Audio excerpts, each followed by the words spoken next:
Na aula passada a gente falou sobre tipos e valores, que é o kernel das linguagens, né? As linguagens manipulam valores, e esses valores são agrupados em tipo.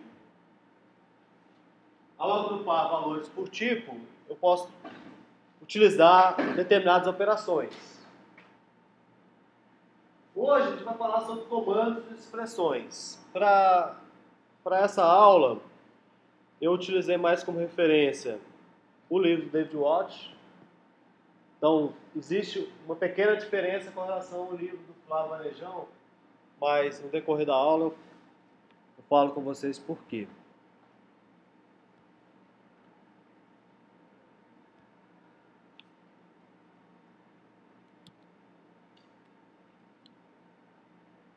Então, comandos, essa é a definição lá do David Walsh, é uma construção que irá ser executada para atualizar variáveis que são característicos de linguagens imperativas. Então, a gente vai ver que tem o comando skips, e esse comando aqui não faz modificação em variáveis. Mas, em essência, quando a gente fala em comandos, a gente está pensando em construções que serão executadas para atualizar variáveis. Essa é a definição do David Walsh. Alguns exemplos.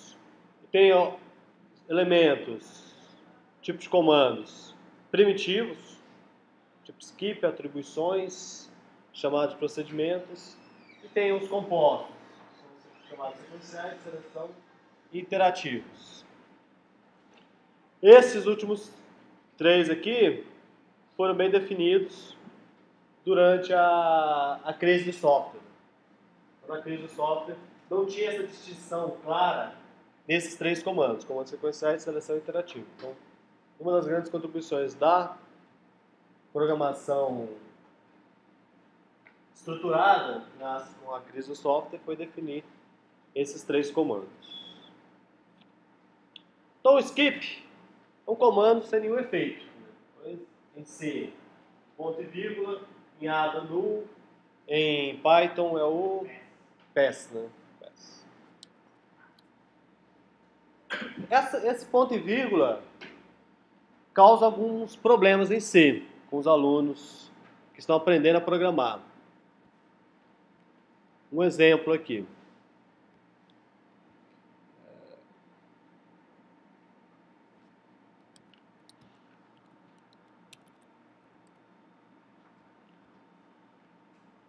Alguns alunos já passaram a tarde todinha por não entender bem o que isso é um comando, que ponto e vírgula é um comando.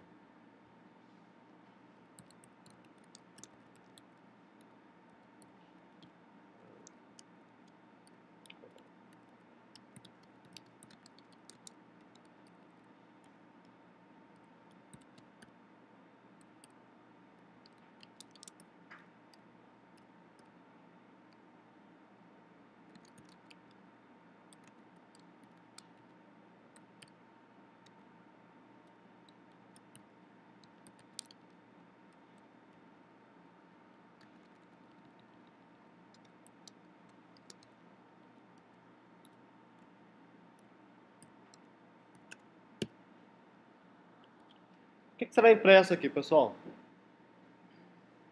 O que vai ser impresso aí nesse programa aí? 0 até 9, 10, só 10?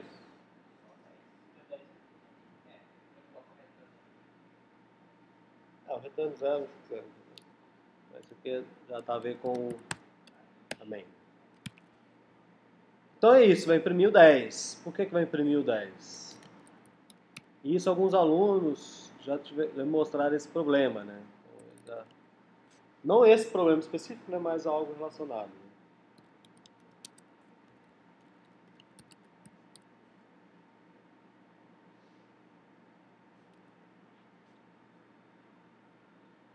Meu computador está lentinho.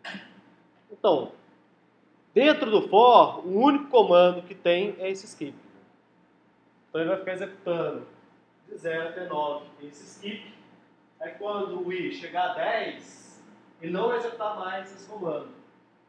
e vai vir aqui para baixo e executar o printf. O printf vai ser executado só depois que ele executar 9 vezes esse skip. E às vezes o aluno vê esse ponto e vírgula e sempre associa. No final de uma linha tem que colocar um ponto e vírgula. O aluno está aprendendo e vai sempre acaba associando que ponto e vírgula fica no final de qualquer comando, né? Qualquer linha, na verdade. Então isso pode acontecer com for, com if.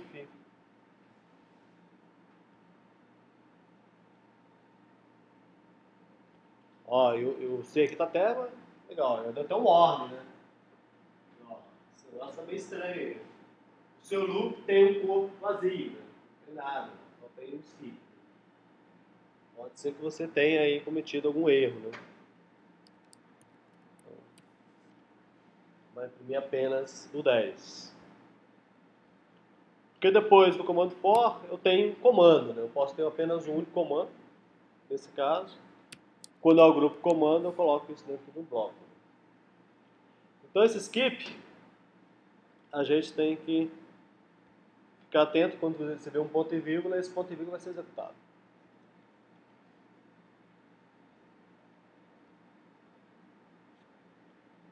Então em Python lá é o pass.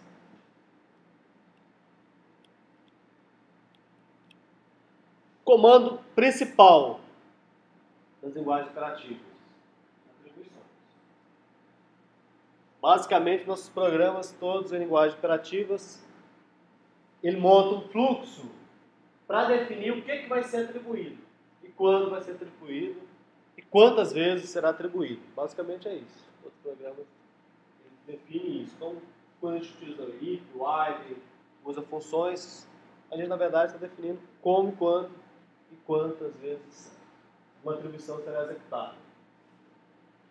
Em C, o símbolo é esse símbolo de igualdade. Então, por isso que a gente acaba falando às vezes que i é igual a 10. Né? Porém, isso aqui, a melhor forma de falar não é falar que i é igual a 10. Né?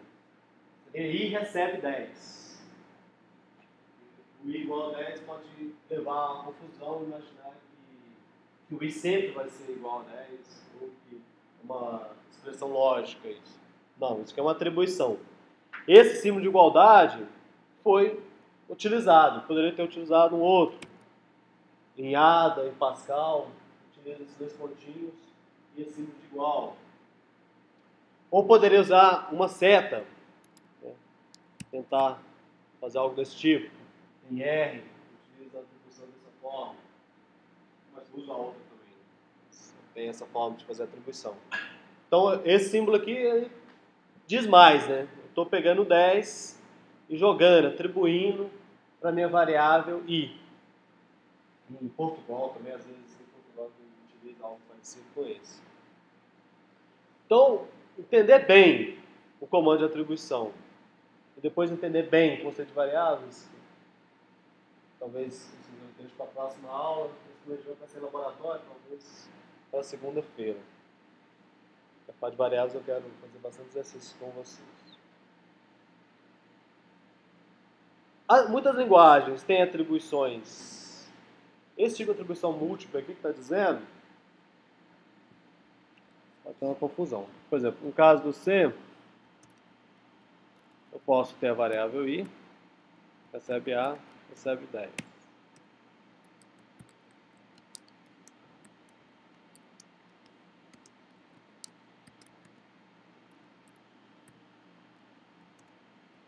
Então, estou atribuindo o valor 10 para i e também para A, né? Posso atribuir esses dois valores na mesma linha, né? Os dois valores.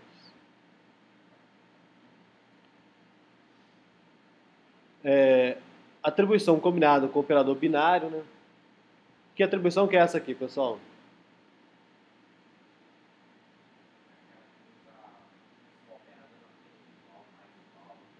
Isso. Tipo i mais igual a 10. Então ele vai pegar o valor que tem I, somar com 10 e atribuir a I. Então ele faz um operador binário aqui, né? Pode ser o mais, o menos, a multiplicação. Ele vai fazer essa operação aqui.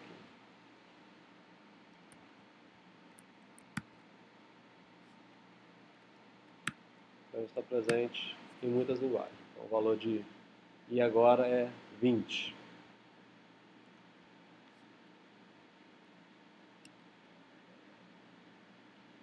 Mas uma outra coisa que tem em Lua, que tem em Python, que é bem interessante, é a possibilidade de você fazer essa atribuição entre duas variáveis distintas ao mesmo tempo, né?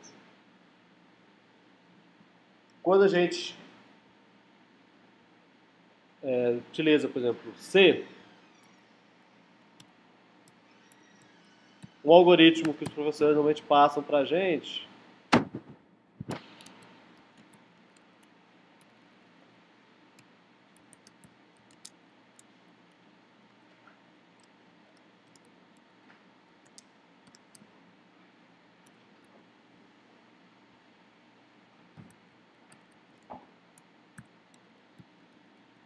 é aquele algoritmo para trocar valores, né? Então tem um valor na variável A, um valor na variável B, eu quero trocar esses dois valores.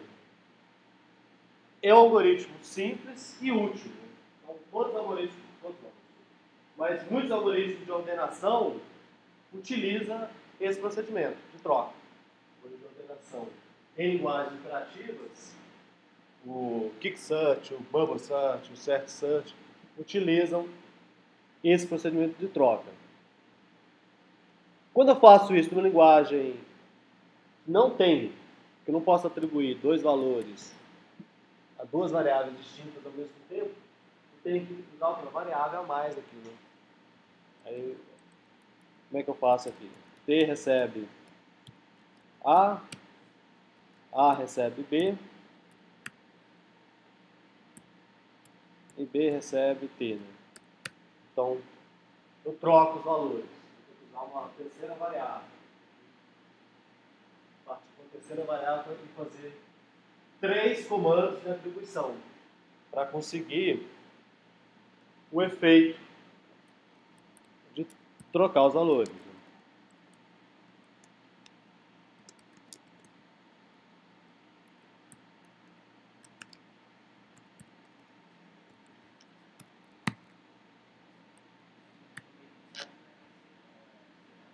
Oi?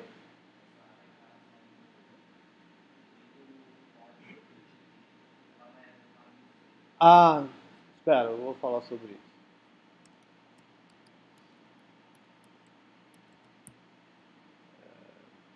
Vou entrar aqui com 10 e 20. Ele vai imprimir 20 e 10. Uma boa colocação, por exemplo. Eu declarei uma variável aqui no meio do corpo de C, né? Aí colocou que isso é do C++. Só que o C, ele não é uma linguagem que parou no tempo. Nem o C, nem o C++. O C, a partir de... não sei qual é a especificação, mas tem uma especificação do C que incluiu isso. Então aqui eu não compilei com C++, compilei com C mesmo. Então esse código aqui é C. Então tem que olhar as especificações da linguagem C. Acho que é o... não sei se é de 2001. Você pode pegar talvez um compilador mais antigo e não aceitar.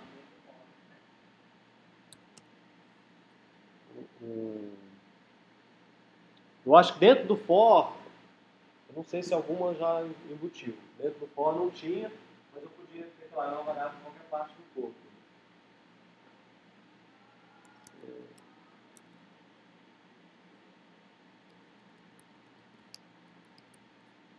Depois a gente dá uma olhada. Mas teve uma...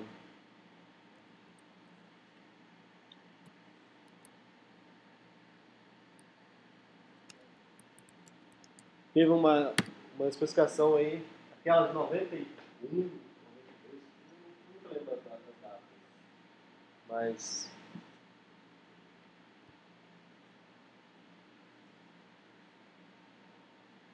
Não tinha, mas os computadores mais recentes já permite isso.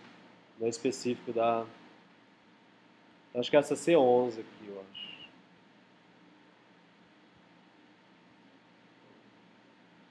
Então tem aqui as características. O que eu posso? Vou dar uma olhada aqui.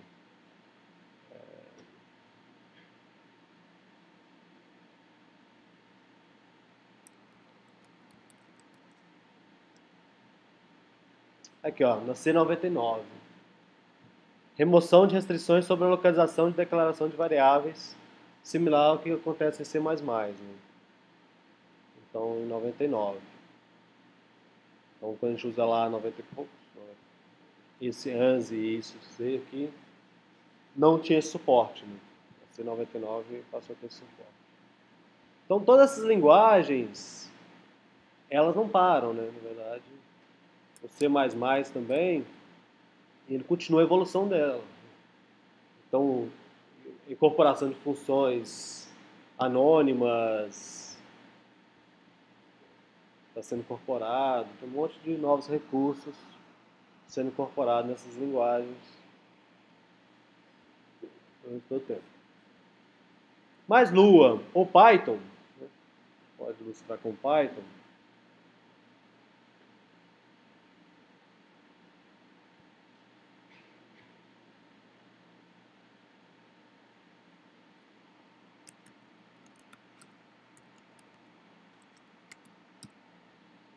Trocar os valores de duas variáveis se tornou muito mais simples, né? Com uma única linha, eu consigo executar a troca dos valores de uma variável. Então, ele vai avaliar aqui, são A e B, vai receber B e A, aqui vai gerar dois valores, nesse caso, 20 e 10, e cada um desses valores vai ser substituído lá na variável.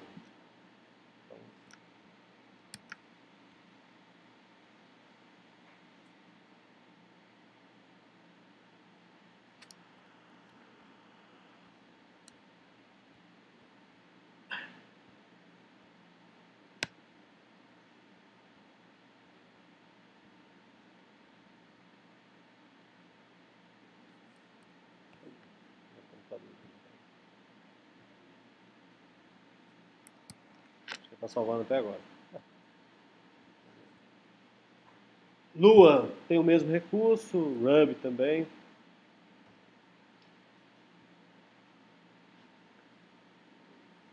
Dentro desses comandos primitivos, David Watts também coloca a ideia de chamadas de procedimentos, né? Então, uma chamada de procedimento alcança seus efeitos pela aplicação de procedimento a alguns argumentos, né? Lembrando que, qual a diferença, a gente vai falar também sobre modularização, né? Aqui diferenciando procedimentos e funções. Então, procedimentos é aquilo que não retorna valor. Poderia, né, eu poderia falar que o scanf seria um exemplo de procedimento. Então, aqui eu tenho um comando, um único comando que é executado aqui. Só que o scanf, será que ele é procedimento mesmo? A gente sempre usa ele como procedimento, né? A gente ignora a saída dele. Mas ele retorna o valor. Né? Pode ser que o cara não entre com o valor esperado ali, né? E esse scanf, ele pode ser usado para ser, né, como entrada de dados no teclado, mas entrada de dados pode ser um arquivo. Porque, na verdade, tudo é arquivo, né? Entrada de dados, o teclado é um arquivo, como se fosse um arquivo. Só que o arquivo de dados de entrada padrão é o teclado, saída padrão é a tela, né? O monitor. Mas se você digita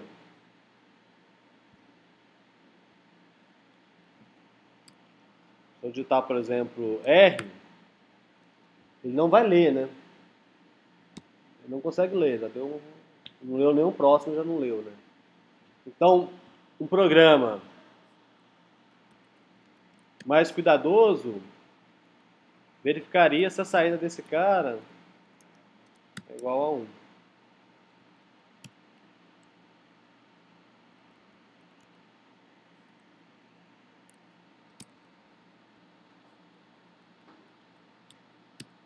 Então, se o cara digitar um valor qualquer, F, preciso executar o mínimo. F, esse F não é armazenado. Posso direto aqui? F.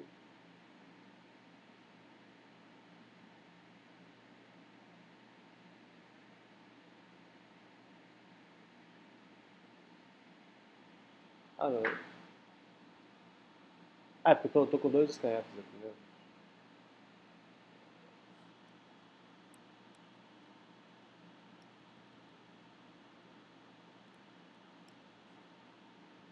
Aí se eu entro com o valor agora 6, aí ele vai pedir o próximo valor, 89. Agora trocou 89, 6. Ele não lendo o primeiro aqui, não executou o comando de baixo que é o scanf. Né? Esse meu código não tá legal para exemplificar não, mas vocês veem que no primeiro caso isso aqui não foi verdadeiro, porque não leu valor nenhum. Eu entrei com uma letra. Então ele não executou o próximo scanf, ele trocou os lixos que estavam lá em A e B. Mostrou pra gente.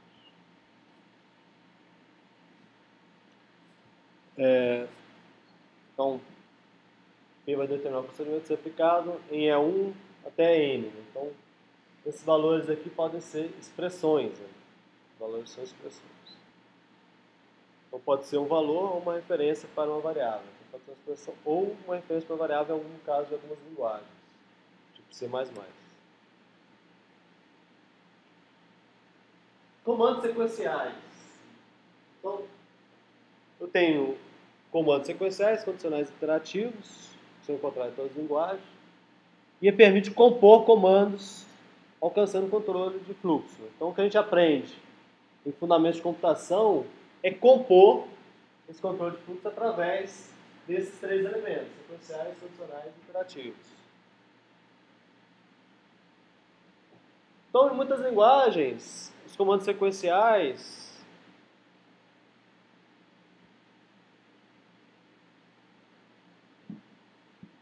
pode ser separado aqui por vírgula, definindo que aqui termina o primeiro comando sequencial, aqui, depois o próximo. E relacionado um pouco aos comandos sequenciais, tem a ideia de blocos. Né? Eu posso agrupar uma sequência de comandos condicionais. Então, eu posso criar um bloco em qualquer parte do programa. Então, um bloco não é algo do comando condicional ou do comando interativo. Né? Então, eu posso ter bloco em qualquer ponto do meu programa. Bom, nada impede que eu crie um bloco aqui nessa linha nova aqui. Isso não é problema.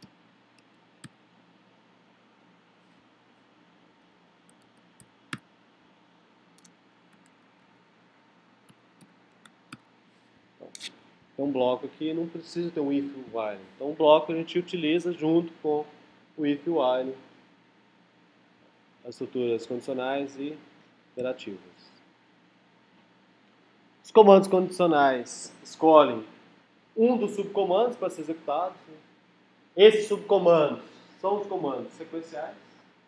Então, tem um comando condicional que pode utilizar escolher entre subcomandos sequenciais, dependendo da condição.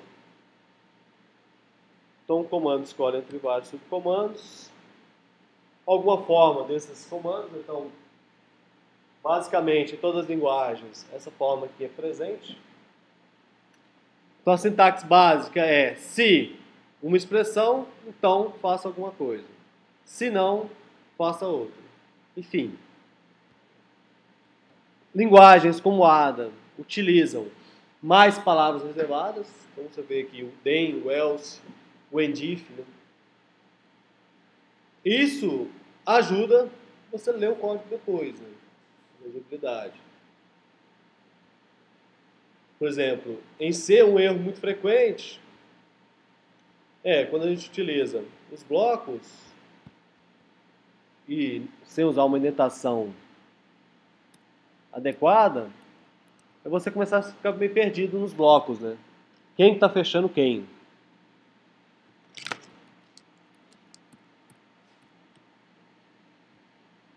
os ambientes, as linguagens, os ambientes de desenvolvimento podem ajudar a gente, né, com elementos tipo esse, né?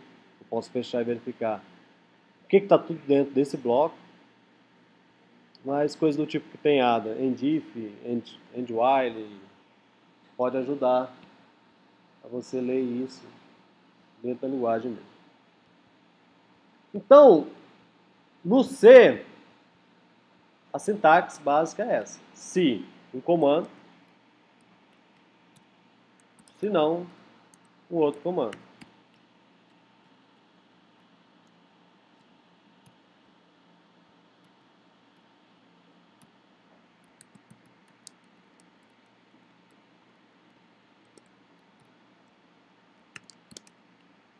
Se A for maior que zero,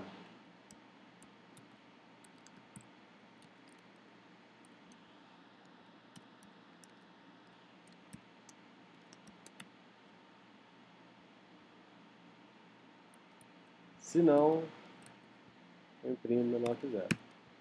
Então, o abre e fecha chaves não faz parte da sintaxe do if. Não faz parte da sintaxe. A sintaxe do if é circular na linguagem. Na sintaxe, não tem o abre e fecha chaves. O abre e fecha chaves, ele é independente do if. Ele está em qualquer outro local. Eu posso colocar em qualquer lugar no programa. Então, eu tenho, dentro do if, eu tenho apenas um único comando. E no else, eu tenho apenas um único comando. Entendeu, pessoal? Tem só um comando. Não posso ter mais de um comando. Eu tenho, na verdade, só um comando.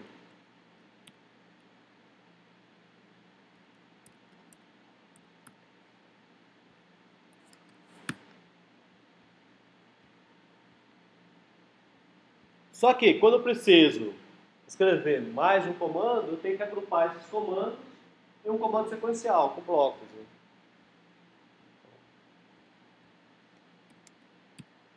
Posso agrupar esses caras usando um bloco. Mas a ideia do bloco é um recurso que tem na linguagem, para a forma de se agrupar comandos. Então, para o if,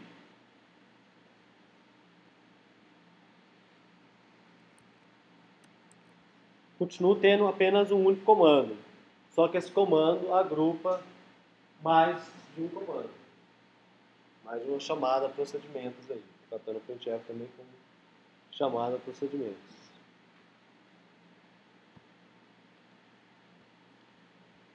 Se você pensar no skip, né? Se eu não tenho nenhum comportamento para o else, eu posso usar um comando de skip aqui, né? Então, se não, skip.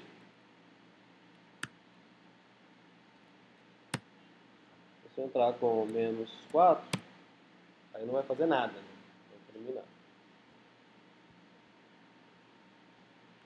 Só que ao invés de você usar um else e um skip, você pode não usar nada aqui, né? Então é uma forma abreviada de você usar o if-else. Então o if-else, sintaticamente a ideia dele é se não. Se faça alguma coisa, se não, faça outra. Só que alguns programas você pode, principalmente em linguagens imperativas, você pode ter uma situação que você tem um determinado comportamento a ser executado caso uma expressão seja verdadeira e não tem um outro comportamento caso contrário. Né? Então, ao invés de você escrever aqui usando o comando skip, você pode simplesmente não escrever esse else. Ele faz ser opcional. Tem uma forma mais simples de escrever isso.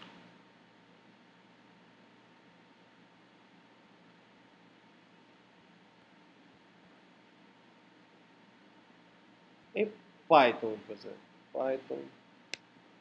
O Python está travado aqui.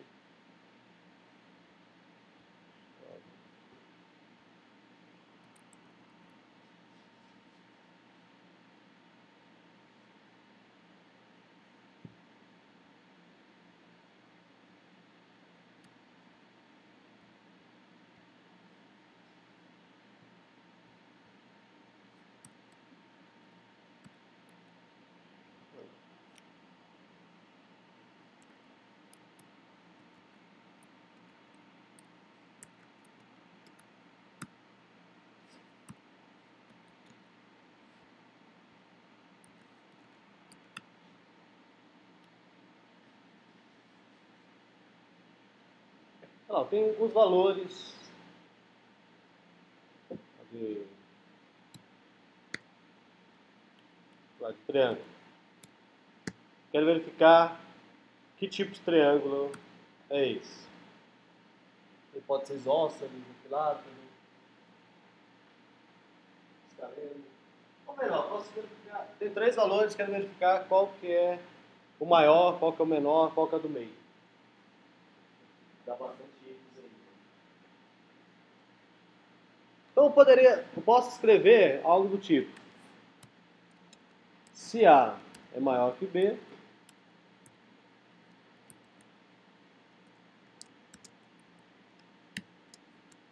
e A maior que C. Então, em Python, o que define o início de comando, que vem depois do if, é os 2 pontinhos. Então, os comandos ficam agrupados aqui. Então, aqui eu sei que o A é o maior. Né? Então, eu posso ter um comportamento aqui, verificar ainda se o B é maior que o C, para descobrir qual que é o do meio.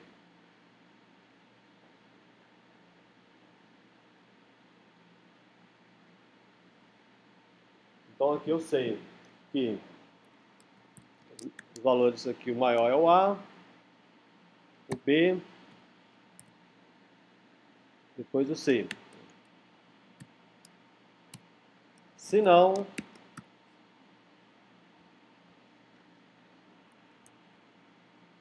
é o A, depois o C, depois o B. Então esse caso aqui, eu tratei apenas o caso quando A é o maior valor. Só que eu preciso continuar tratando os casos. Então eu poderia fazer um else aqui, começar a fazer outros ifs. Só que ao invés de fazer else e um outro if, existe uma forma. Lembrando que aqui, quando eu faço um else e um if, esse if vai estar indentado. Né? Então eu vou ter uma expressão aqui. Se B maior que C, maior que A, para simplificar aqui, vou ter 3 níveis de indentação já. Então esse cara já está indentado uma vez, segunda vez aqui. Então, o if está dentro do else, vai ter outro comando aqui dentro do if. Você pode substituir isso aqui pelo elif. O elif em Python. Então, quando você tem vários ifs, se A é igual a 1, faça uma coisa. Se não, se A não é igual a 2, mas se A é igual a 3, se A é igual a 4, se A é igual a 5, se A é igual a 6, você pode começar a montar esses vários ifs, elifs, elifs. Em Ada, vai ser elif, else if, estruturado dessa maneira. Para alguns casos, não todos, o C tem um outro elemento que a gente, em fundamento, a gente não vê muito. Pelo menos eu não gasto aula com isso. O C tem um outro elemento para fazer vários testes aqui, múltiplas condições. Switch, né? Então o switch é um elemento a mais para fazer isso, né? Os ifs e elifs. Então tem algo do tipo switch, uma expressão, só que tem que ser algo numerável, discreto, um valor inteiro. Eu posso fazer os vários cases. Case 1, case 2, case 3. Então o aluno, às vezes, quando está fazendo, preocupado com a interação com o usuário, ele faz um menuzinho na primeira aula, tem lá 5 opções. Você aperta 1, ele soma, aperta 2, ele divide, aperta 3, ele multiplica, aperta 5, ele sai. Então, você pode usar o switch, né? Então, o switch, nos vários casos aqui. O switch não está presente em todas as linguagens. Né? Python não tem switch. Tem linguagens que não tem switch. O Lua não tem switch. E as pessoas, às vezes, quando vai, sente falta, está acostumado, né? Aí tenta fazer os switches lá com sei lá, com funções, com... Tá, faz umas coisas muito loucas, né? As pessoas querem, né, usar o switch. Sobre o switch aqui, que está presente nas linguagens parentes do C, tipo Java, C++, vocês chegaram a usar o switch? Quem usou? Quem nunca usou o switch? O switch, sei lá, às vezes para opções, né, quando o cara tem tipo um menuzinho, sei lá, opção aqui, aí o cara vai entrar com o valor, a opção, e dependendo do que o cara digitar, se o cara digitar um faz um comando, digitar dois faz outro comando. Então eu vou verificar esse comando, né? Então, tipo, switch op. Agora tem os casos, que são os valores de op, né? Case 1,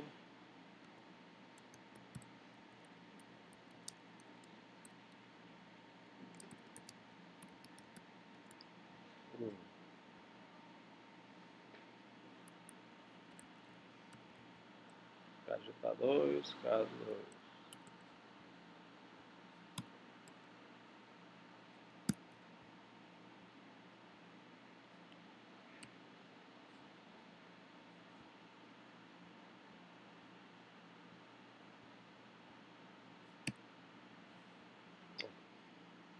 Deixa eu calcular.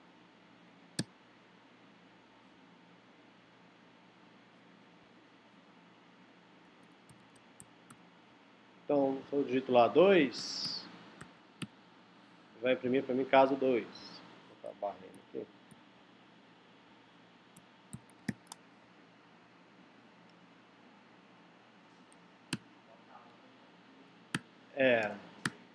Se eu coloco 1, ele imprime os dois.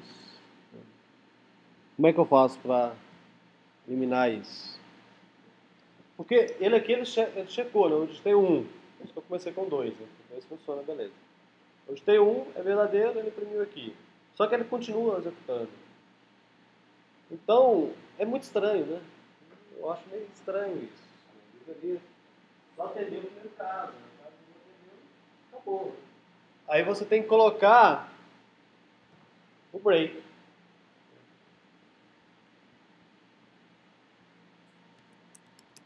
Então, para você conseguir o efeito esperado, você tem que colocar esse break aí. Então, agora sim, agora. Porque no caso default, até tudo bem, é mais aceitável. Eu vou mostrar um outro exemplo aqui. Mas esses outros casos aqui, estranho, né? Agora só imprime no caso 1. Porque tinha a situação do default, né?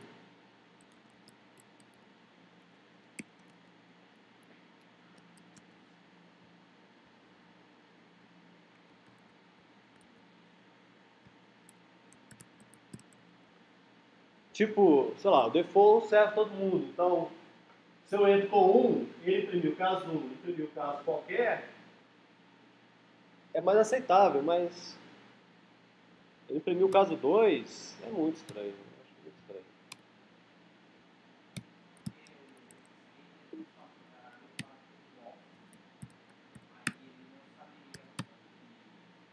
Hum.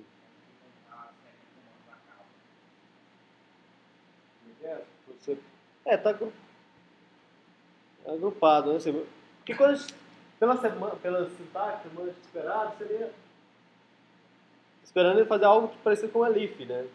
Que, se isso aqui é verdadeiro, ele executa esse, não executa de baixo, né?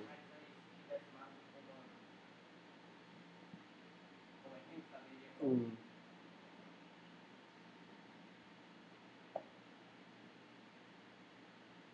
Deve ter uma explicação, né? O case 2. É,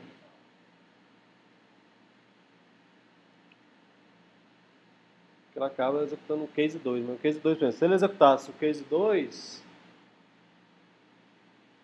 era, por exemplo, se o case fosse algo tipo de uma checagem, né? Se a operação é igual a 2, era para dar falso, né? Então aqui eu não ia imprimir. O default, sim, o default entra todo mundo, né? Mas é assim, né? Infelizmente. Se você coloca o 2, por exemplo, vai imprimir só o caso 2 em qualquer. Só um switch. Dá para sobreviver sem um switch. Né? Na verdade, não dá para sobreviver sem um if e sem um while. O resto dá para sobreviver sem eles. Então, comandos interativos, ou laços. Né? Então, quando veio a crise do software, os caras começaram a repensar a programação, tinha os go-tos. Né? Então, os go-tos direcionavam o fluxo do programa para qualquer parte do código. Né? E isso tornava muito difícil você ler um programa e o C ainda tem um go-to. Né? Você está lá o go-to. Você pode usar o go-to no C e não usar os comandos interativos. Né? Só que o go-to você podia ter numa linha 1, o go-to te mandar lá para a linha 1000. Depois, na linha 1001, te manda para a linha 2 de novo. Então, se o cara fosse bem criativo, ele podia fazer umas coisas assim, bem interessantes. Que ia dificultar muito alguém ler o código. Né? Já é difícil ler código. Né? Vocês vão perceber que é difícil ler código. É difícil ler códigos que a gente escreve. Por isso que é importante comentar. Você pega um código que você escreveu há 5 anos atrás, se for uma solução assim, como dizendo, tabajara, uma solução não muito elegante, você vai olhar para aquele código e vai, por que eu fiz isso? E a gente faz, né? Às vezes a gente faz alguns códigos que funcionam e a preguiça não deixa você pensar mais, você tem que entregar aquilo para hoje, aí você faz a solução primeira que vem na tua cabeça, depois você não entende por que você fez aquilo. E quando você tem elementos tipo GoTos, a chance de você fazer códigos que são ilegíveis é muito grande. Então, os comandos interativos, a gente poderia classificar ele em definidos, então o número de iterações não é pré-determinado, e definido, o número de iterações é pré-determinado. Né? Qual que é o indefinido que a gente usa em, sei lá, while, né? O definido normalmente é o for, chamado de for. Então, while normalmente é um while, uma expressão e os comandos que vão ser executados. Então, aqui, matou aqui, mas aqui é Adam. While é loop. Vocês veem o que é o projeto da linguagem. Né? Então, o Adam quis colocar palavras. Né? Eu adoro colocar palavras. Então, while é loop. End loop. Né? Cara, nem para botar while é. Mas tinha que definir o início, né? Ao invés de, por exemplo, no Python, ao invés de loop. Olha aqui, pessoal. Às vezes, uma decisão da linguagem. O C,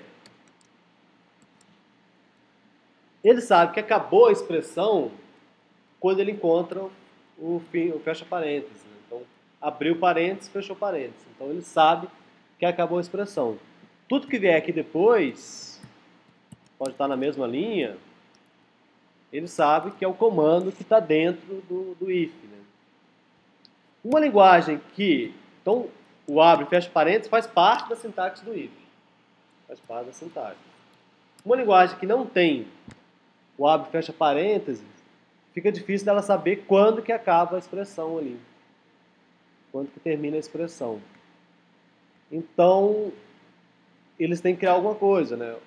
Algumas linguagens, no caso do if, coloca o then, né? E o Python, ao invés de colocar then, também evitando um pouco de usar excessivo de palavras, ele coloca os dois pontinhos. Né? Então, esses dois pontinhos definem, ó, agora acabou a expressão, daqui para frente é o comando que vai ser executado. Isso serve tanto para o if quanto para o while. Né?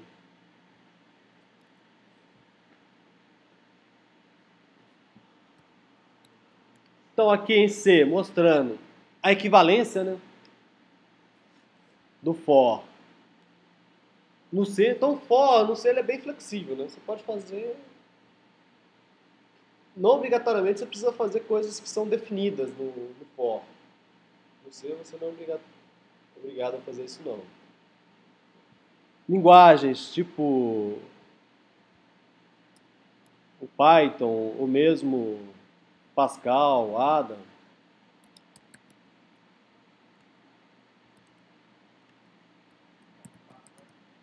Você fala for i igual a 0 até 10. Então,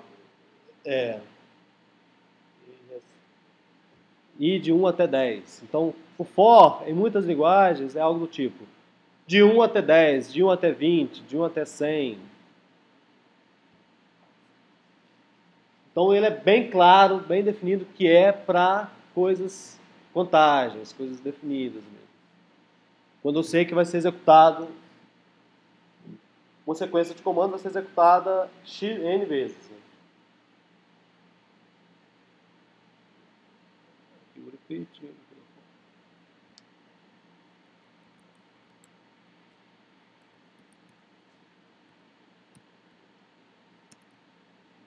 Aqui, ó. Olha a saudade. Eu aprendi a programar em Pascal, né? E a gente usava Delphi, né? Então, você dizer for igual a 1 até um dado valor, ju. Aí você vai executar.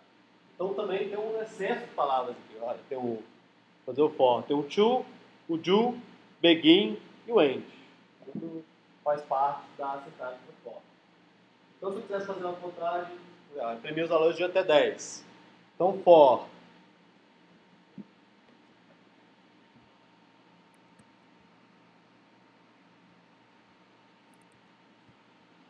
i de 1 até 10. Só que se eu quisesse agora, pessoal, fazer isso diferente, eu quero imprimir de 10 até 1. Aí tem que ter outra palavra, isso que é foda, né? Então se eu quisesse fazer o contrário, de 10 até 1, aí eu tenho que usar uma outra palavra aqui, né? Down to. Vai decrementar, né?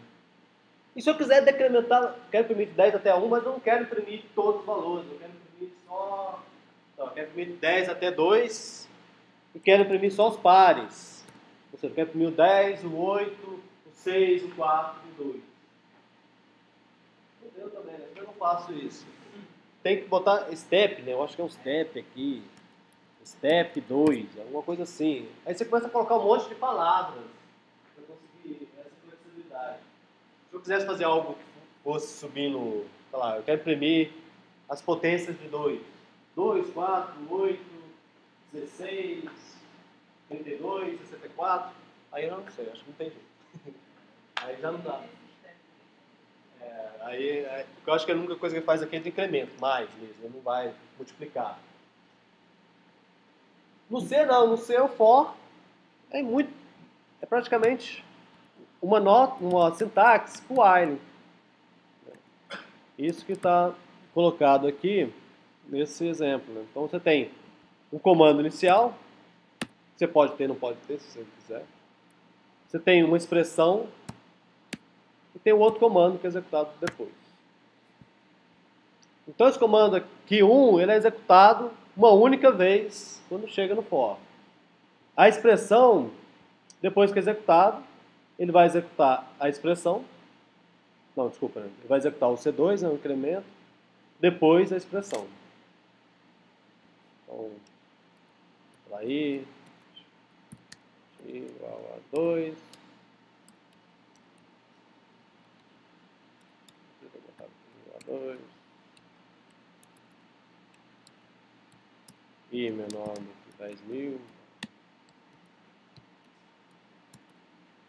I igual a I que multiplica 2. Esse tipo de coisa, com o for das outras linguagens, eu não consigo fazer. Né?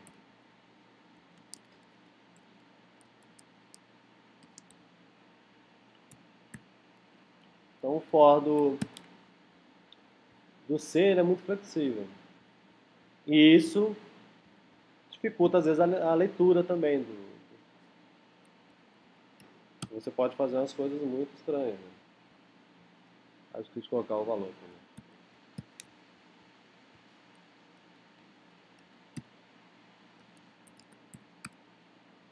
2, 4, 8, 16, 32, as potências aí de 2.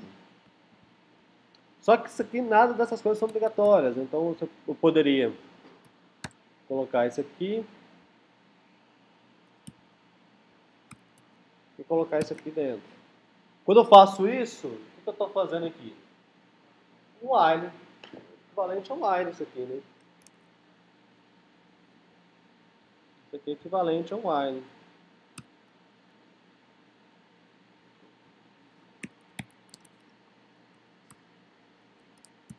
A mesma coisa. Então, isso aqui seria equivalente a você escrever um while aqui.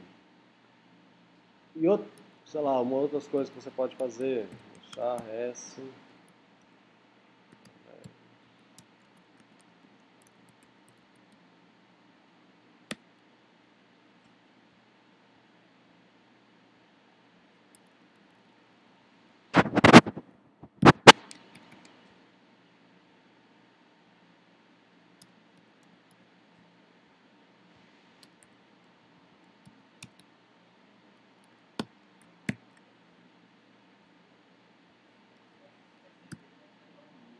Oi? Vou deixar ele para ver qual que é. Nossa,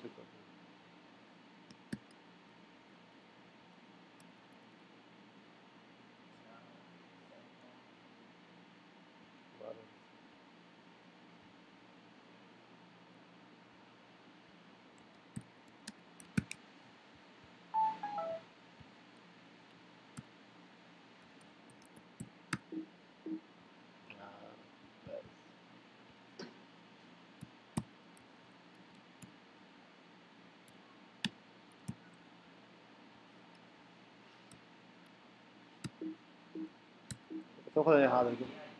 Oi? Não, eu não quero fazer diferente. Vou fazer.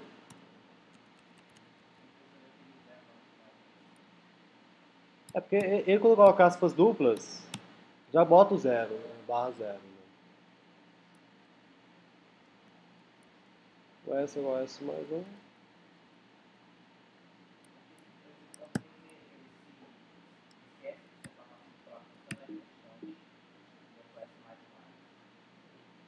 Não, ele é constante para quem ele está contando. Tem const char const. O que você está contando?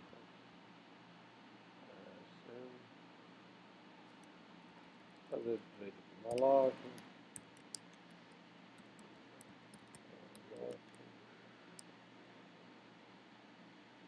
Malloc.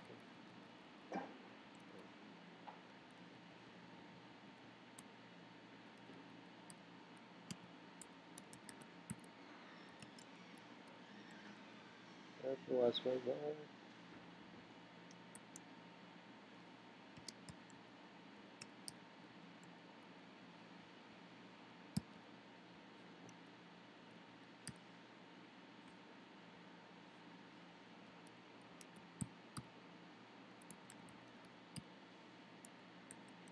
que eu estou fazendo errado?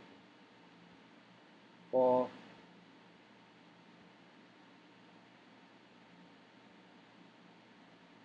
S mais um.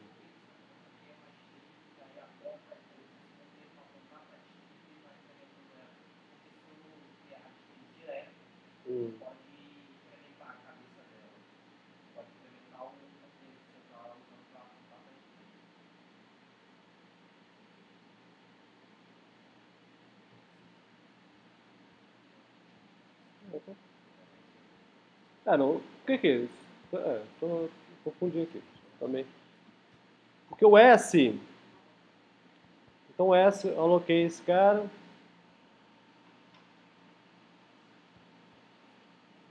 Então ele fazendo S igual a S mais um, ele tem que ir para a próxima posição. O S inicialmente ele tem um valor que é o endereço. O endereço onde foi alocada essa área de 100 aí. Essa área de 100 tem caracteres. Onde que é o asterisco S aí. Mas eu estou cometendo algum erro aqui. Não sei qual que é. Vamos ver aqui.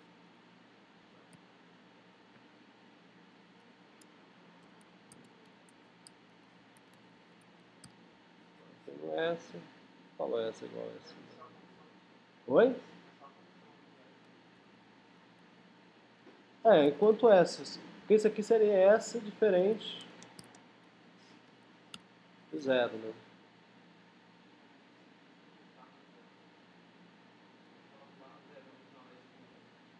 O barra zero é o zero. O caractere zero daria a mesma coisa.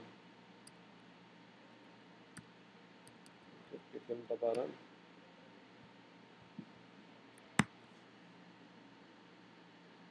Nossa, acho que eu tinha colocado S, né? Ele tinha colocado era S, né? Era S, só que eu tinha colocado, né? Era esse aqui, pessoal. Eu tinha errado, era isso aqui. Eu tinha que colocar asterisco S, eu estava colocando só o S. O S não é desse zero, é um endereço. Né? Então, quando eu incremento, ele passa para o próximo valor, O que eu quero é quanto, para quem o S está apontando, seja diferente de zero. Então, nem preciso colocar diferente de zero, basta colocar asterisco S. Então, enquanto for um valor diferente de zero, quando ele chegar lá no barra zero ou zero, ele não vai imprimir mais. Né? Observe que eu apanhei aqui, né? Confundi aqui também. Então, quando o cara olha o código desse aqui, é um código confuso, né, para ler. For, asterisco S, S++. Por quê? Aqui não tem valor lógico, não precisa se preocupar com o valor lógico aqui, não tem identificação zero, não tem um tipo, né, lógico, para identificar. Esses caras aqui não são obrigatórios, né? Então, o for, ele te dá uma flexibilidade muito grande, é muito parecido com o while, no caso do C. A única diferença do for e o while em C é que o for você pode colocar os comandos todos em uma linha aqui. Né? Você pode colocar, inclusive, outros comandos aqui. Você pode botar vírgula e botando mais comandos aqui. Você pode fazer isso aqui, né? Inclusive.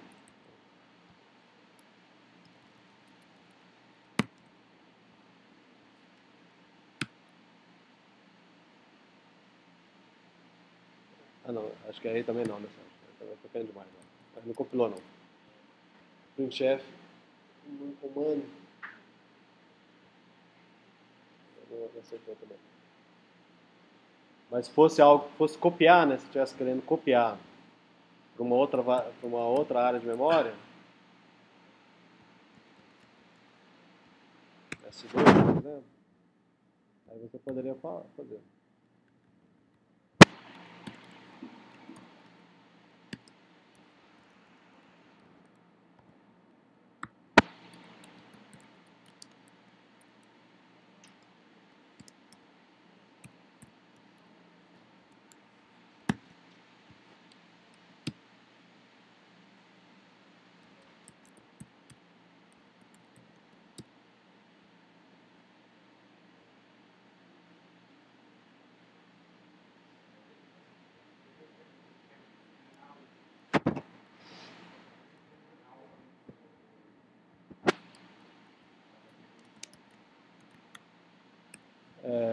Não, eu copiei, criei um novo S2.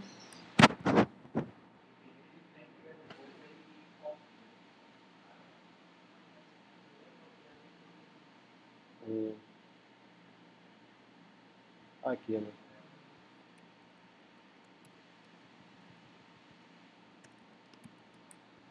Eu estava pensando também de colocar o barra zero.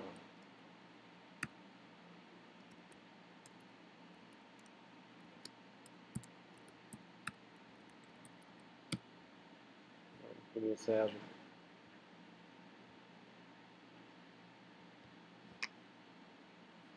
Então essa flexibilidade pode fazer uns códigos muito estranhos também. Né? Então, a gente tem que...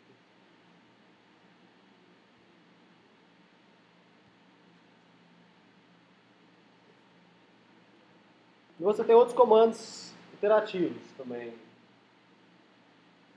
Tipo em JavaScript, for x em A. Em Java também já tem for x em A lá também. Então, quando você tem um valor que pode ser iterado, uma lista, uma coleção de qualquer coisa, um conjunto. Você pode fazer algo x em A, tabela em Lua. As tabelas têm índice e valores, então aqui vai ser, nesse caso específico, vai ser 1 em 1, 2 em 2, 3 em 3, porque os valores aqui também é 1, 2 e 3. Em Python, eu tenho x em A. Em Python, o for dele, isso eu não gostei. Em Python. Para ele manter a consistência, então, para a gente falar do for, fica estranho porque, quero imprimir algo de 0 até 9. Então, não sei se eu estava acostumado com o for do C ou do outro, do Pascal. O que esse range, né? O aluno pode ficar com dúvidas, né? De onde sai esse range aqui? Ó? For aí em range de 0 até 10. Né? Porque ele só trabalha com elementos que itera. Então você tem que gerar um elemento iterável aqui. Vamos dizer que é uma lista. Tem que gerar uma lista de 0 até 9 para poder usar o for. Então for requer lista.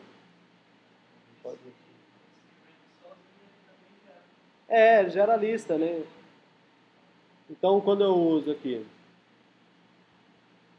Só que no Python 2, o range já não gera mais uma lista, igual gerava no Python 3, desculpa.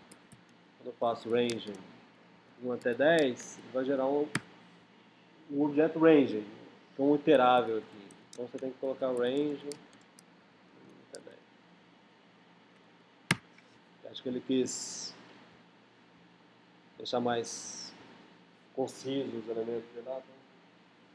Não necessariamente você pode esperar só em listas, você pode esperar sobre outros tipos de objetos, como strings, tuplas, tudo isso é iterável, dicionários, então, estruturas nativas do Python, listas, dicionários, tuplas e strings, são iteráveis da mesma forma do que igualzinho, idêntico, de forma idêntica. Então, todos esses objetos são um tipo, uma classe de objetos, são os objetos iteráveis.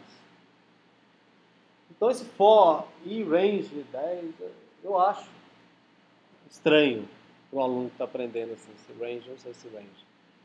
Nesse caso, o for do Pascal, eu acho mais simples. For aí de 0 até 10. Mais fácil de ler e entender o que está sendo executado ali. Ok? É isso. Então, façam isso. Vai até o 10, então. Vai até o 9, né? É o menor que ele.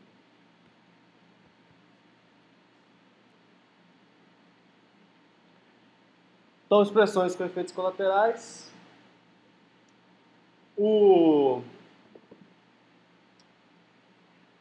exemplo de expressões com efeitos colaterais. Não estou falando mais de atribuição. Expressões. Nem comandos, né? São expressões com efeitos colaterais. Que expressões têm efeitos colaterais? C, expressões. Então, em C, toda atribuição é também uma expressão, né? Então, por isso que dá aquele erro, né? Aquele famigerado erro. Se não fosse assim, não daria esse erro aqui, né?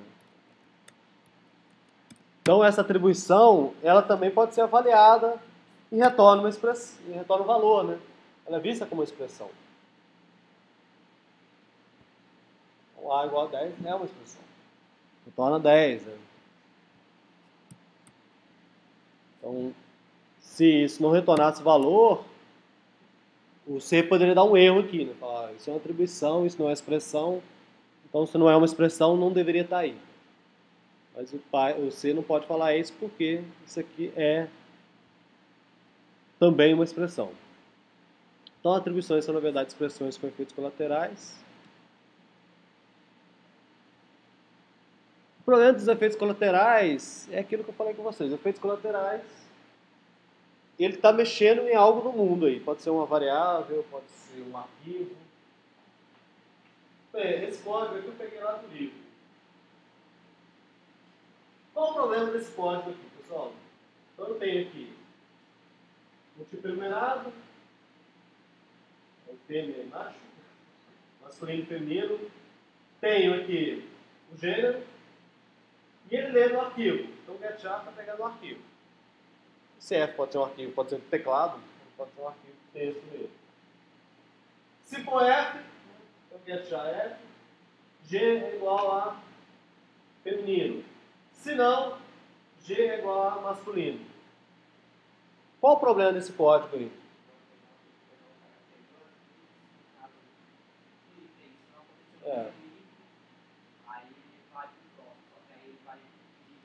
Já está pegando o segundo caractere, né? Você, imaginando um arquivo de texto em branco lá começando agora, aqui ele deu o primeiro caractere. Porque o getChar, ele tem um efeito colateral. Qual é o efeito colateral dele? Movimentar o cursor no arquivo. Então ele não faz só uma função, não é uma expressão apenas que retorna um valor. Então ele vai retornar um valor aqui, porém ele tem uma mudança lá do cursor no arquivo. Então, se isso aqui for falso, ele vir para cá, o else, e ele já vai estar lendo o segundo caractere, porque o cursor movimentou. Né? Então, tem que saber que aquele elemento ele está fazendo um efeito colateral ali e que o comportamento vai ser diferente do esperado. Né? Uma outra coisa, expressão que tem, que o aluno fica confuso para entender, é aquele mais, né? Tipo, já, 10, I é igual a mais.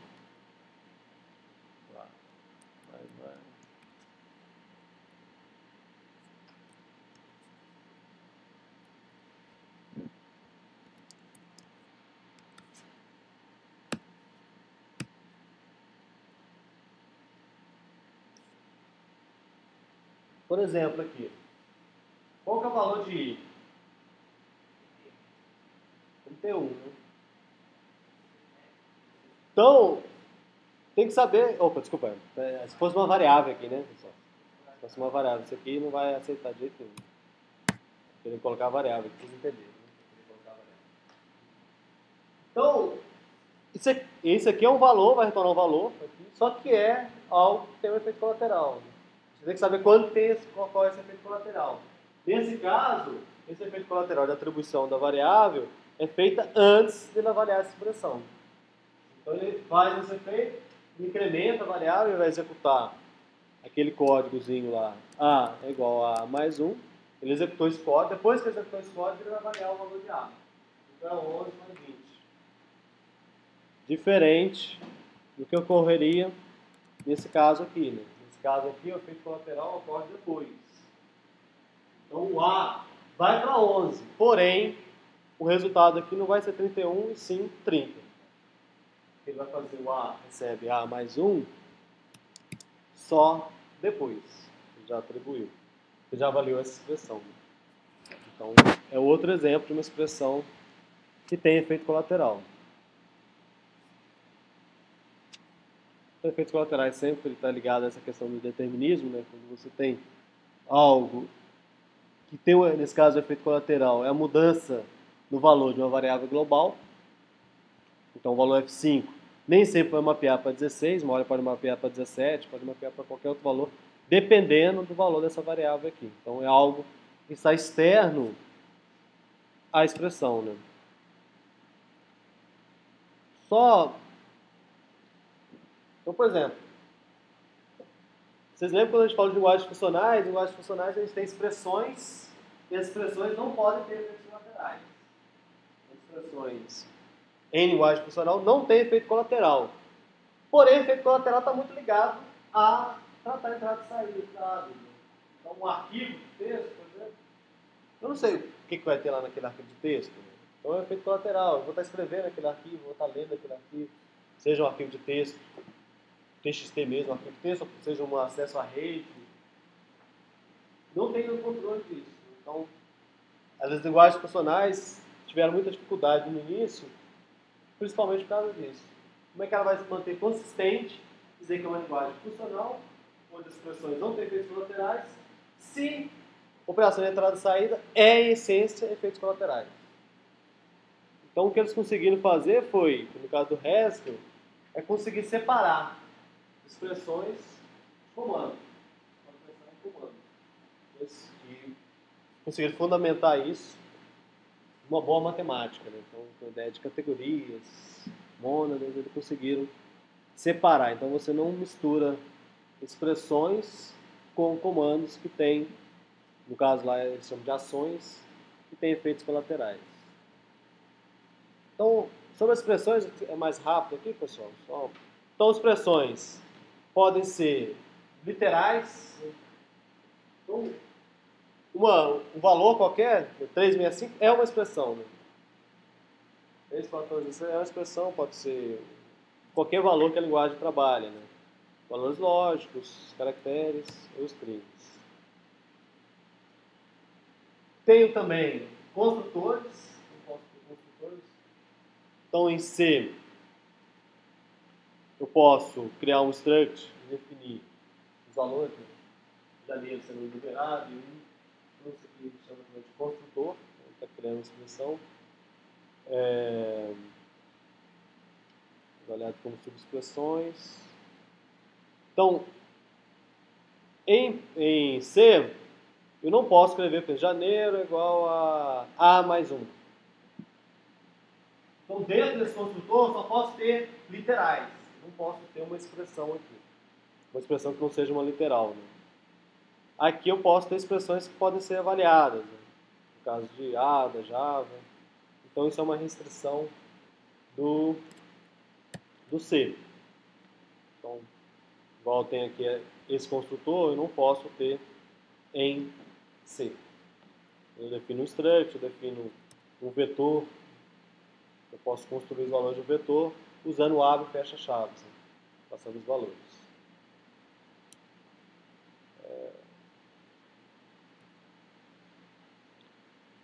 Chamada de funções.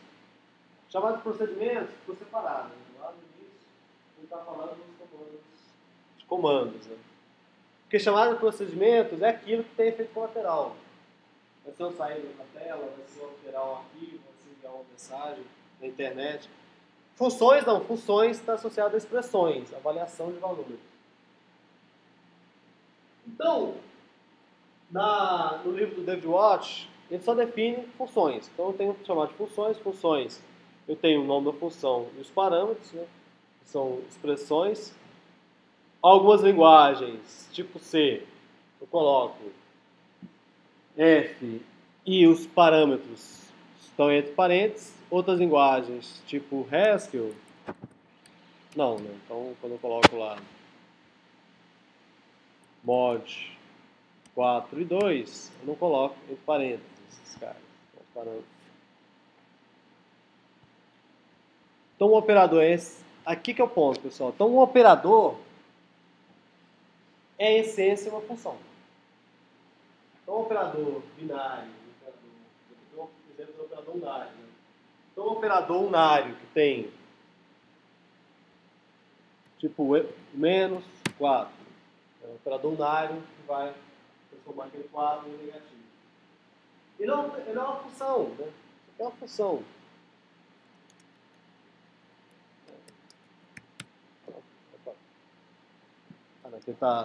Vamos pegar o operador binário. Né? O operador binário, normalmente eu uso ele na forma infixa, né? Só que nada me impede de usar na forma prefixa. Quando eu coloco ele na forma prefixa, ele fica mais parecido com a função. Né? A gente começa a observar que isso aqui é uma função. Então, no livro do David Watch, pensando numa generalização maior, que a ciência é isso, né? A gente ficar pensando, separar, tem operadores aritméticos, tem operadores relacionais. Isso para disciplina de fundamentos é legal. E para definir, e acho que se trabalha muito dessa forma também, porque os operadores aritméticos e relacionais estão embutidos na sintaxe das linguagens. Então, as linguagens C, Pascal, o operador aritmético é embutido na linguagem, faz parte da sintaxe da linguagem. Linguagens tipo Haskell, não. Haskell não tem, na sintaxe do Haskell, definido questão de operadores. Só tem a questão de chamada de funções. Então, uma função pode ser uma operação que a gente já está habituado com ela, uma soma, pode ser qualquer outra operação. Né? Então, um operador binário, então aqui no livro do Flávio Varejão, ele separa então, expressões, quando fala de expressões, ele vai falar de expressões aritméticas, relacionais. No David Watch, não, é só funções. Então, tudo isso são funções. Lisp, por exemplo, os operadores são trabalhados de forma prefixa. Você escreve tudo de forma prefixa. Eu acho bem feio os códigos de Lisp. Assim. Bota muito parênteses, tudo na forma prefixa, eu acho bem estranho.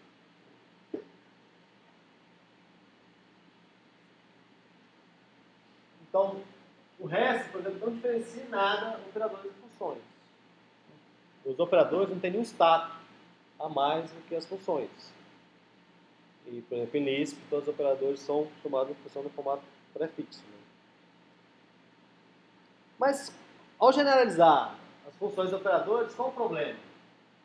O que fica faltando aqui? Na linguagem também.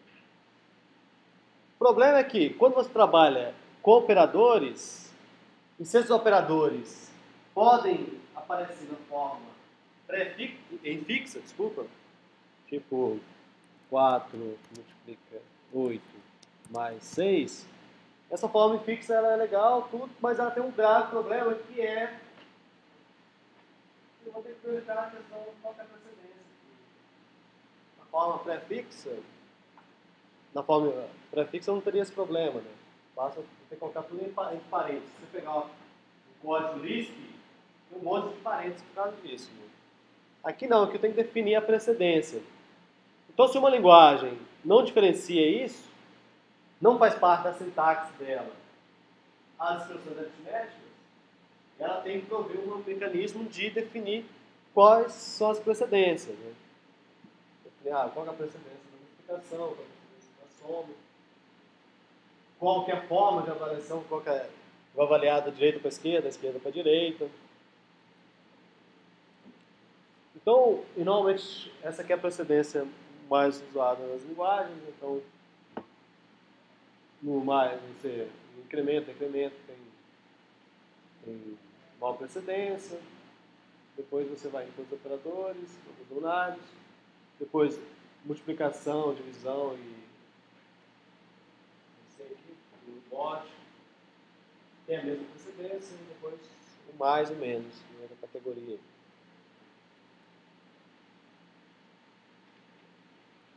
Então, isso aqui depois a gente pode falar na próxima aula, questão da regra de associatividade, porque se esses valores, o menos, o mais, eles têm a mesma precedência, como que é executada essa expressão? Eu vou subtrair A de B, A menos B, depois somar, ou B mais C. Então, não pode ser aleatório. Né? Quando a gente está escrevendo, fazendo uma matemática no papel, a gente pode fazer aleatório. Qualquer hora a gente faz de um jeito. Não tem problema. Porém, no caso da computação, tem que ter uma regra.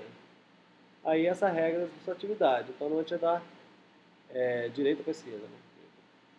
Para a esquerda. Então, é A menos B, depois soma com C, depois subtrai com D. Lembrando que no caso da computação, isso pode fazer diferença. Né? Então, a ordem que é executado isso pode fazer diferença dependendo dos valores. Né? Se eu tenho um número aqui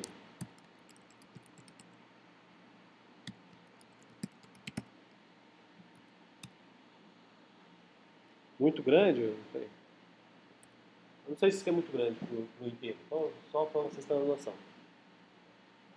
Ao somar esses dois valores primeiro, ele pode ultrapassar o valor inteiro. Né? Dá um overflow aqui. Se dá um overflow, ele vai dar um outro valor. Ele vai começar a contar tudo de novo. Aí ele vai subtrair e vai dar um valor bem diferente. Porém, se ele fizer essa subtração aqui primeiro, esse resultado aqui pode ser pequeno, né? E ao ser somado com esse cara aqui não causar um overflow. Então a ordem, no caso da expansão, no caso das restrições do tamanho do inteiro, dos tipos de dados, pode gerar valores diferentes. Então você tem que saber a sequência que está sendo executada. Dessa forma você pode até modificar a sua expressão para evitar algum tipo de problema. Ou se der algum problema, você saber por quê. Né? Então em Haskell tem um arquivo chamado prelude.hs, que é a biblioteca. Lá está tudo. Então, essas coisas aqui não estão na sintaxe do Haskell. Os operadores não estão na sintaxe do Haskell. Então, você tem a precedência do pontinho, das exclamações, cada dos elementos aqui. Né? Nesses casos aqui pode ser trabalhado com o mod. Eu escrevi aqui na forma pré-fixa, mas você poderia escrever na forma fixa também, né?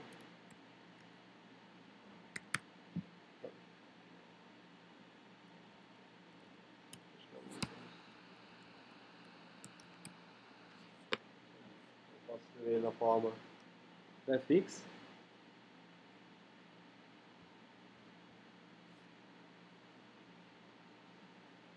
Para terminar, pessoal, é só falar só sobre isso aqui rapidinho, sobre a ordem de avaliação dos argumentos. Quando eu tenho funções, eu tenho argumentos no passado, por exemplo. Essa aqui é uma função escrita em lambda, uma função anônima, que ela pega um x e soma mais um. E eu estou passando como parâmetro para ela 2 mais 3. Em C, uma linguagem C, Pascal, Java, o que é feito?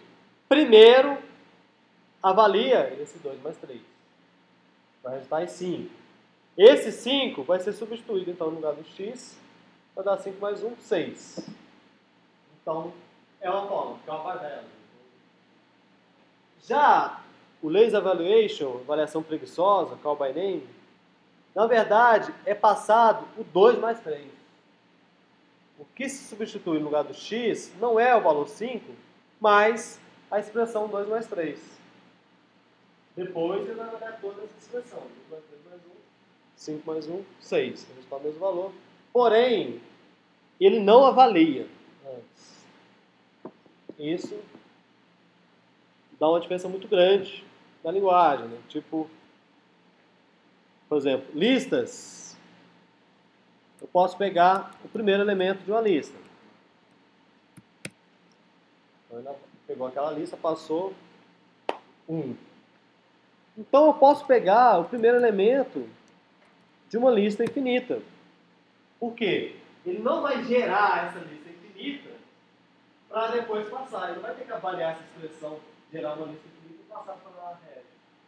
Ele vai passar a lista, a expressão mesmo montada ainda. Então, quando ele fizer isso, ele vai pegar o 1, retornando e precisa continuar avaliando a expressão. E linguagens que têm esse recurso, ela não precisa desse outro conceito, que eles chamam de operador de curto-circuito. Esses livros têm. Que linguagem tipo C, que as operações aritméticas faz parte da sintaxe, lá dentro do compilador, o cara vai criando algumas regras. Tipo, se eu tenho uma expressão que envolva multiplicação, se eu multiplico 13 por A, se o A é 0, aí que vai resultar no valor 0, eu não preciso avaliar isso aqui, os demais. Avaliei só a primeira. Ou no E, se por acaso o A não for maior que 0, for falso, ele não precisa avaliar a segunda expressão. Isso é chamado de operador de curto-circuito. Né? Então, é uma expressão tal que o resultado é determinado sem avaliar todos os operandos e operadores. Então, a partir de um valor, eu posso, não vai adiantar mais avaliar o restante, porque vai resultar em 0. Esse recurso em linguagens que tem avaliação preguiçosa, não precisa fazer nada no compilador, faz parte da linguagem. Então o C ele tem que tratar isso diferentemente do compilador.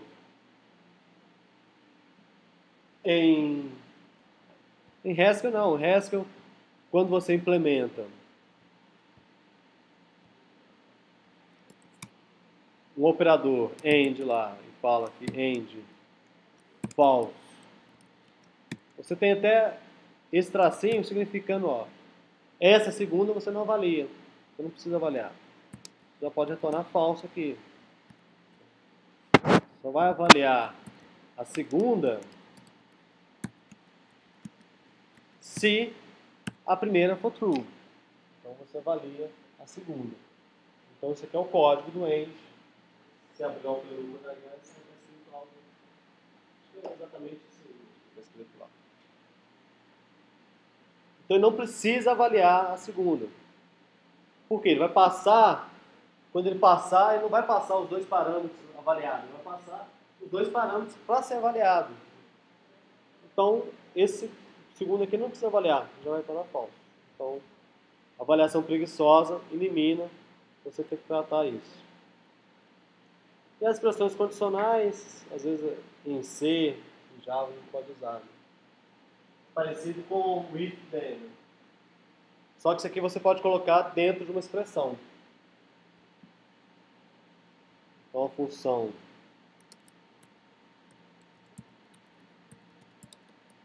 int maior, int a, int b, pode usar essa expressão, né? Então, ao invés de fazer aquele monte de if e else, eu posso fazer algo desse tipo aqui, tá aqui já, né? X maior que y, se x for maior que y, eu retorno x. Se não, eu retorno y. Então isso aqui é uma expressão que pode ser variada e vai resultar no valor. Ao invés de usar comandos if e else. Então Haskell também tem essas expressões. Só que em Haskell, o else são expressões, né? Então isso aqui não são comandos. Não é comando. Se executa comando, se não executa comando. Comandos, eu posso fazer no else não executar nenhum comando. Mas se são expressões, o R1 e o R2 tem que ser valores do mesmo tipo. Tem que retornar alguma coisa, caso contrário. Então, isso aqui são expressões, não são comandos. É uma expressão if else. Então, pessoal, na aula de hoje é isso. Eu vou passando para você sempre no final do capítulo do livro tem os exercícios que ajudam a fixar. Né? Me mandem o trabalho, pessoal, a dupla e a linguagem. Máximo até sexta-feira. Porque se você não mandar logo, as opções lá podem já ter sido escolhidas. Né? Então na sexta-feira a gente fecha isso. Fechar esse. Eu deixei por conta de vocês definirem a dupla e a linguagem. Então pode escolher qualquer linguagem. Haskell já foi escolhido. Você pode, se quiser escolher até C, a linguagem, né? Pode escolher. Só um pode escolher, né? Pode escolher a linguagem, pode escolher Python. É legal que tenha mais linguagens diferentes. Né? Linguagem estática, tem Haskell, C, Python. Mas tem Lua, tem as linguagens, se não qual é a linguagem da Apple? Swift. Tem linguagens novas aí da Apple, tem Facebook também fez uma linguagem para o cara poder fazer os aplicativos ao invés de fazer o PHP. Então é legal quando você vê uma linguagem nova assim, por que eles criaram uma linguagem nova? Por que ela tem embutida a mais? Faz recursos. Então legal, pessoal. Então até sexta-feira, vocês me mandam aí.